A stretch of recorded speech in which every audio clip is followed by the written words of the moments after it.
உங்கள் அனைவருக்கும் என்னுடைய பணிவார்ந்த வணக்கத்தை தெரிவித்துக் கொள்கிறேன். இந்த ஆர்ப்பாட்டம் பார்வதி அம்மாள் அவர்களை மலேசியாவுக்கு திருப்பி அனுப்பிய இந்திய அரசின் ஈன செயலை கண்டித்து நாம் ஒருங்கிணைத்திருக்கிற ஆர்ப்பாட்டமாகும். ஆர்ப்பாட்டத்தின் கட்சியின் பொதுச் செயலாளர் தோழர் கலைக்கோட்டுதயம், பொருளாளர் முகமது யூசுப் உள்ளிட்ட முன்னணி தலைவர்கள் பலரும் இங்கே வருகை தந்திருக்கிற நிலையில் அனைவரின் சார்பிலும் ஒட்டுமொத்தமாக நேரம் கருதி நான் உங்களிடையே சில செய்திகளை பகிர்ந்து கொள்ள விரும்புகிறேன்.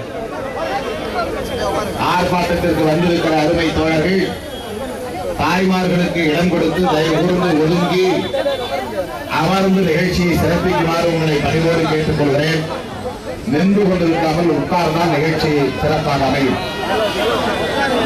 தோழர்களே, தமிழீழ தேசிய தலைவர் மேதகு பிரபாகரன் அவர்களின் தாயார் அன்னை பார்வதி அவர்கள் கடந்த 16ஆம் தேதி வெள்ளிக்கிழமை இரவு சென்னை வருகிறார் என்கிற செய்தி நள்ளிரவு 12 மணிக்குத்தான் நமக்கு தெரிய வந்தது.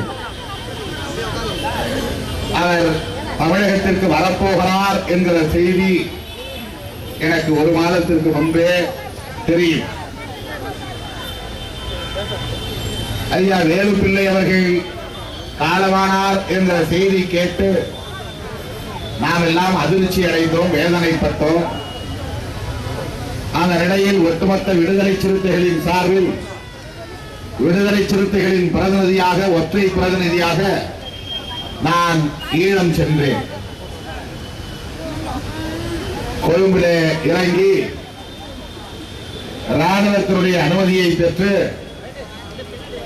வன்னி காடுகளை கடந்து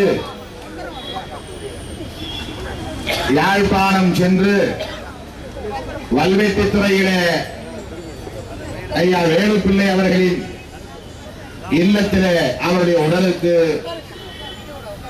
திருவுடலுக்கு மலவளையம் வைத்து கண்ணீரும் கம்பளையுமாய் இருந்த அன்னை பார்வதி அவர்களுக்கு ஆறுதல் சொல்லிவிட்டு அவருடைய உடலுக்கு அந்த சிதைக்கு தீ மூட்டுகிற வரையில் கடைசி வரையில் நின்று அவர் தலைமாட்டில் நின்று லட்சோப லட்சக்கணக்கான விடுதலை சிறுத்தைகளின் சார்பில் நான் கண்ணீர் வடித்து விட்டு வந்தேன். அப்போது தாயார் பார்வதி அம்மாவை சந்திப்பதற்கு, பேசுவதற்கு, அவரோடு சில மணி நேரங்கள் இருப்பதற்கு வாய்ப்பு கிட்டியது. ஐயா வேலுப்பிள்ளை அவர்களின் தலைமாட்டில் அமர்ந்து பேச முடியாத நிலையிலும் ஒரு குழந்தையை போல தேம்பி தேம்பி அன்னை பார்வதி அம்மாள் அழுதார். அவர் கைகளை பிடித்து அவருடைய தலைமுடியை கோதிவிட்டு அவருடைய கன்னத்தை தடவி, அம்மா அழாதீர்கள், துணைச்சலாயிருங்கள், அழாதீர்கள் என்று அவரை நான் ஆற்றுப்படுத்த முயற்சித்தேன். ஆனால் அவரை ஆற்றுப்படுத்த இயலவில்லை, யாராலும் ஆற்றுப்படுத்த இயலவில்லை. அவர் அழுகிற அந்த நொடியில் எம்மையும் அறியாமல் கண்களில் இருந்து கண்ணீர் தாரை தாரையாக வழிந்தது. ஏனென்றால் அவர் என்ன நினைத்து அழுகிறார் என்பதை கூட நம்மால் புரிந்து கொள்ள முடியவில்லையே, என்ன சொல்ல விரும்புகிறார் என்பதை கூட புரிந்து கொள்ள இயலவில்லையே. தம் வாழ்நிலையை எண்ணி அந்த விடுதலை போராட்டம்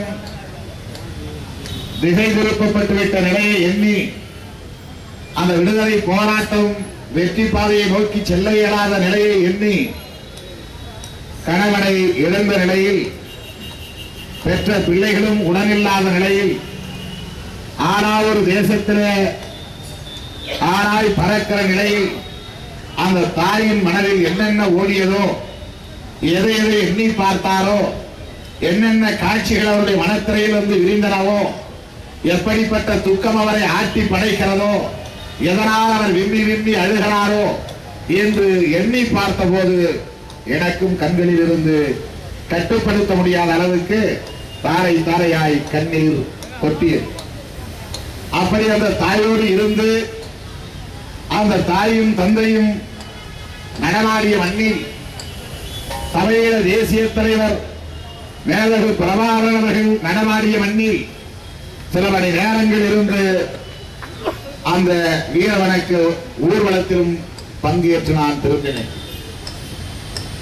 அப்போது தாயார் அவர்களை நான் கிளம்புகிற போது வல்வெட்டித்துறையில் இருக்கக்கூடிய ஒரு அரசு மருத்துவமனையிலே எல்லோரும் அனுமதிக்கப்பட்டிருக்கிற ஒரு பொது பிரிவில ஜெனரல் வார்டு, அந்த பிரிவில போய் அவரை பார்த்து 10 பேர் படுக்க வைத்திருக்கிற இடத்தில் அவரும் 11வது ஆளாக படுத்து கிடந்தார்.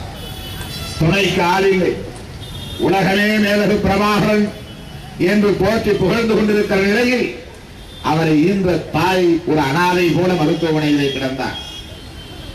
அவருக்கு உதவுவதற்கோ ஆறுதல் சொல்லுவதற்கோ யாரும் இல்லாத நிலையிலே அவர் மருத்துவமனையில் கிடந்த போது அவர் கைகளை பிடித்ததும் எனக்கு ஒத்துக்கொண்டு கொட்டியது கண்ணீர். அந்த தாயிடம் சொன்னேன், அம்மா நீங்கள் தமிழகத்திற்கு வாருங்கள், நான் ஏற்பாடு செய்கிறேன், நீங்கள் அவசியம் தமிழகத்திற்கு வந்து மருத்துவம் எடுத்துக் கொள்ளலாம் என்று சொன்னபோது அவர் சொன்னார், நான் தம்பியிடம் கேட்டு சொல்கிறேன் என்று சொன்னார். தம்பியிடம் கேட்டு சொல்கிறேன் என்று சொன்னார். அண்ணனை எப்படி நீங்கள் பார்ப்பீர்கள்? அண்ணனிடம்தான் கேட்டு சொல்வதாக நீங்கள் சொல்லுகிறீர்களா என்ற போது அமைதியாகிவிட்டார். எந்த பதிலும் சொல்லவில்லை. ஆக அப்படி அந்த தாயோடு சில மணி நேரங்கள் இருந்து திரும்பிய பிறகு அவரை தமிழகத்திற்கு கொண்டு வருவதற்கான ஒரு முயற்சியை நாம் மேற்கொண்டோம். எந்த தொடர்பும் இல்லாத நிலையிலே தீவிர முயற்சியை மேற்கொள்ள முடியவில்லை.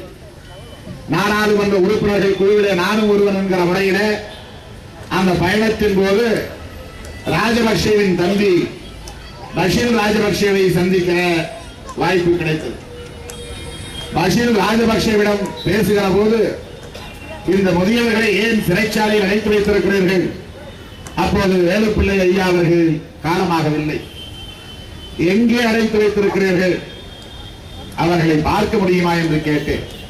அதற்கு வெறுமன சிரித்துக் கொண்டாரே தவிர பார்க்க முடியும் முடியாது என்று சொல்லவில்லை. அவர்களை ஊருக்காவது அனுப்பி வைக்க முடியுமா என்று கேட்டேன். அனுப்புகிறோம், ஆனால் ஒரு நிபந்தனை என்று சொன்னார். என்ன நிபந்தனை என்று கேட்டேன்.